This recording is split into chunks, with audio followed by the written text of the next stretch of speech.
With its world-famous casino, designer shopping, and annual Grand Prix, Monaco has long been known as a playground for the super rich. But today, we're going to explore what it's like to actually live in this glamorous European micronation. I'm Josh. And I'm Kalie, and this is Expats Everywhere Explorers, a channel that brings you information and experiences from foreigners living all around the world. The Principality of Monaco, as it's officially known, is the second smallest country in the world and consists of only one large city. It is also the most densely populated country in the world, with more than 38,000 people living in just 0.78 square miles. A place that might be a little crowded, but that does mean there sure is a lot to do. There's definitely not a lack of arts and culture here, as Monaco is chock full of beautiful gardens, ballets, operas, concerts, and theater, not to mention all the annual festivals the city hosts. The Spring Arts Festival, the Monte Carlo International Sculpture Festival, and the International Circus Festival all draw in visitors from around the world and provide just a small taste of what this fascinating place has to offer.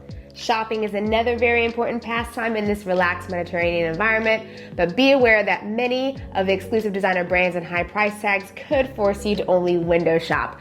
But window shop as you enjoy the nice weather. That's right. If you're looking for something a bit more high stakes, then check out the world famous Casino de Monte Carlo, as it's a huge part of Monaco's history and is one of the reasons for the country's vast wealth. People come to this small country from all over the world to enjoy its beauty and entertainment, so it really is quite a diverse place, with only 22% of residents being of Monegasque nationality.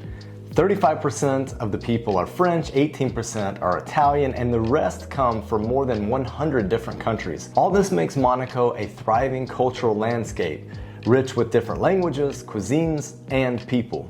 Outside of the art scene, Monaco is known around the world for its sporting events, especially the Grand Prix Formula One car race, which has flooded the city with adoring spectators at the start of every summer since 1929. There are a variety of other sporting opportunities here, whether you want to watch the Monte Carlo Tennis Masters, catch a football match, or enjoy some competitive yachting.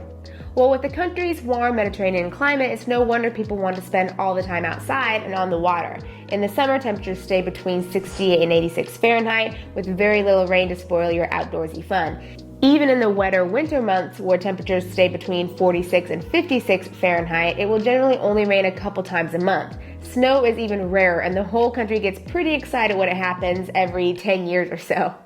Given the combination of great weather and small land size, it's no wonder that most people choose to walk or cycle as their primary mode of transportation. Some people can even walk across the entire country in about an hour, like I did. There are, of course, other options for getting around, such as using public transport and paying around $2 for a ride on one of the city's buses. Driving a car is also possible, but the population density can make traffic and parking quite a rough ride.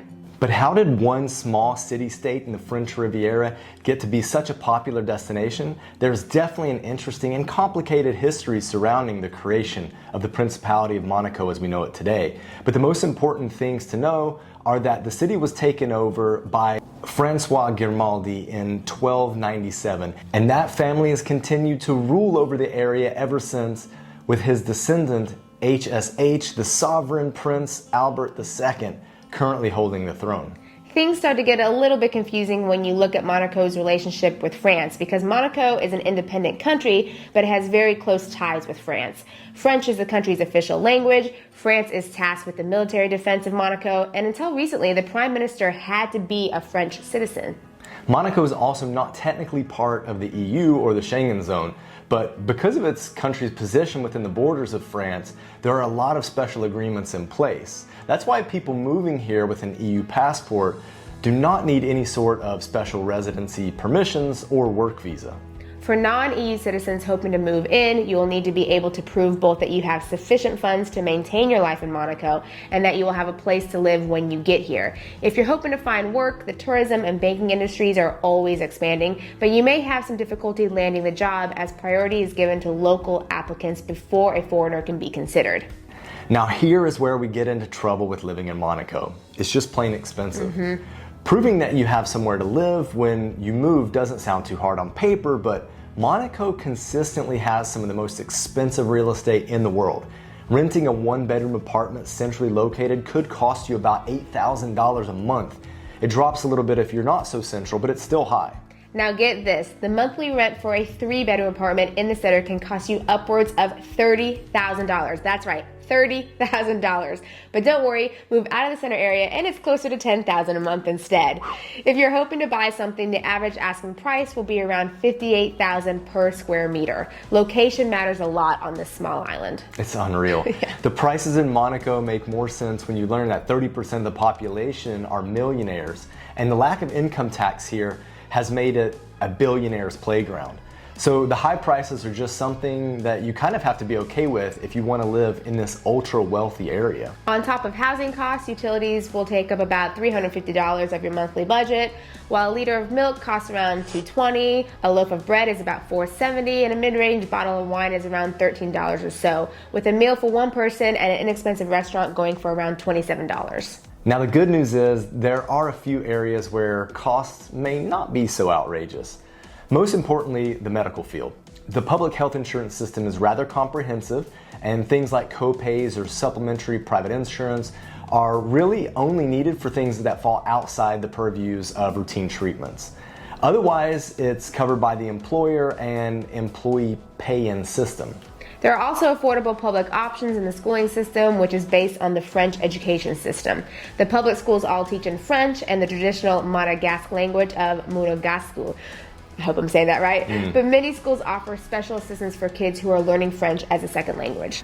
There are also a small number of international schools that teach in English following the IB program or the British system. But the yearly tuition for these schools is more than $25,000 per student without including fees. Which brings us back to the main debate to be had about Monaco. We know it's a gorgeous city-state with lovely weather that is full of interesting cultural events and things to do. But is it worth that hefty price tag? Let's talk about it.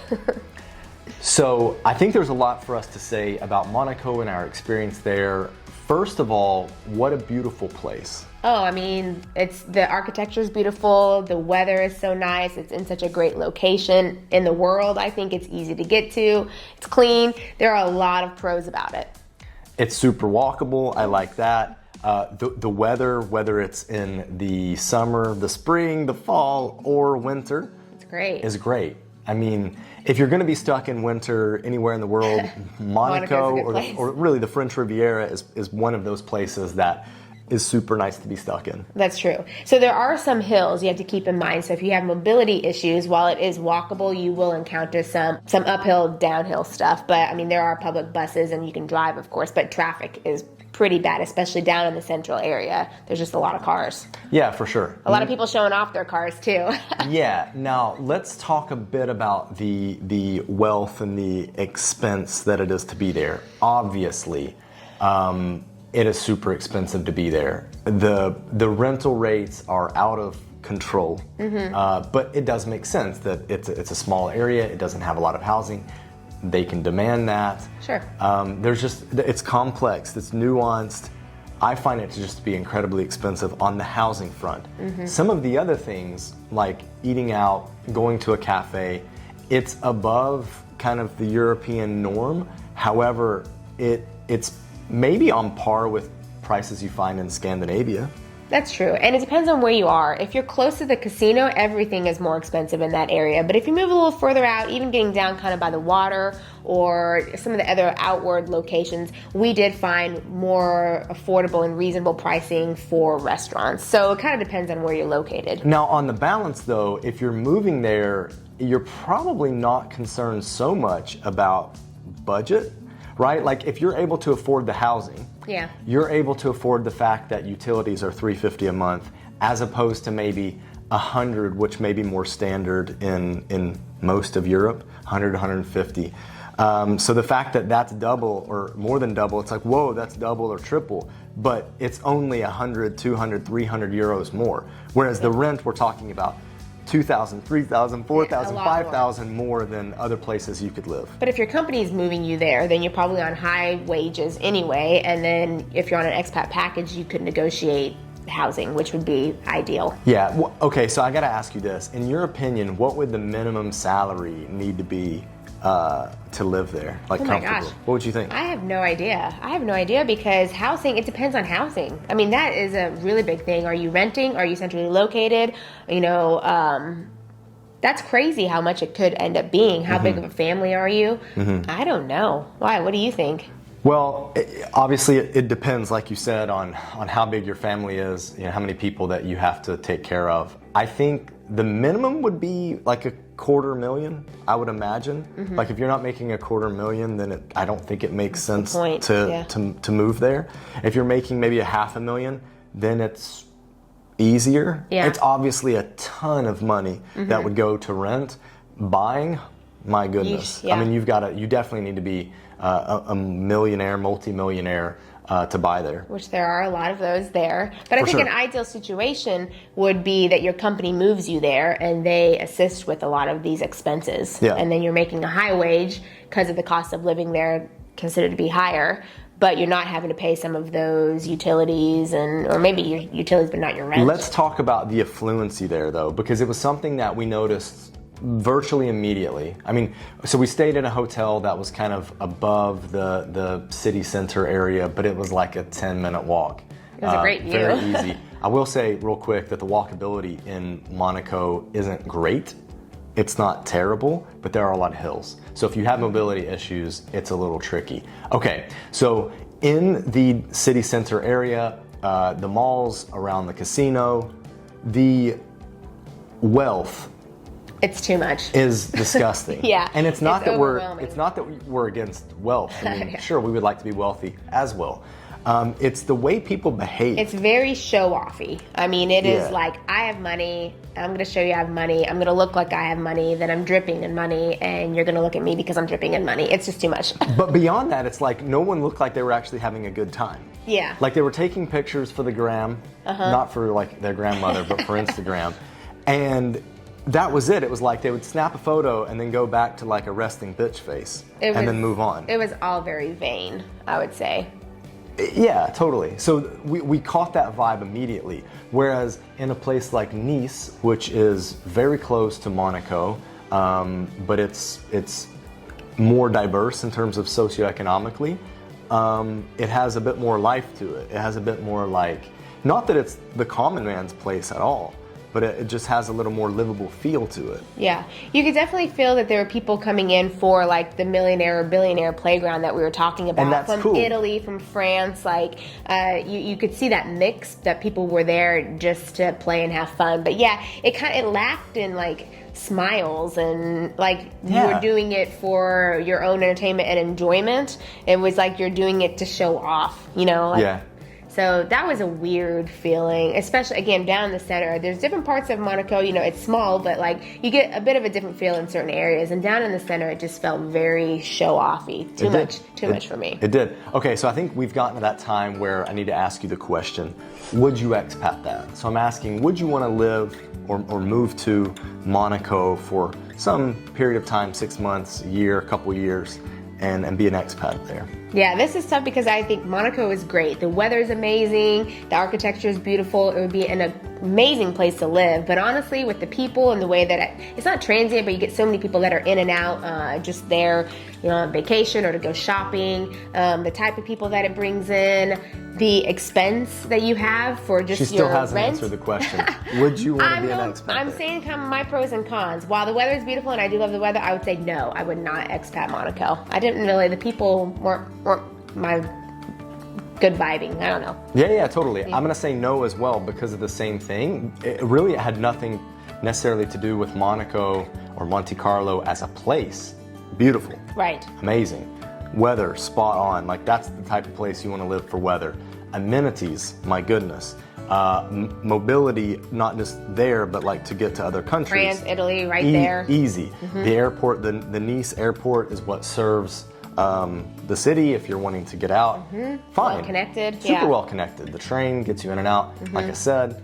But between the people and then obviously the expense, I mean, like we couldn't afford to move there and live there. I will say this, great for a holiday. Yeah. Check it out. A lot of Check it out. Hotels are not over the top expensive unless you stay in an over the top expensive hotel. Which you could, yeah. But you can find a budget hotel and have an awesome time. Yeah? Definitely. So if you want to compare Monaco with a place like Nice, which I highly recommend, because Nice gives you the things. Different feel, but yeah, close enough. Yeah. Check it out. Check this video out. Now, let's get moving. Bye. Bye.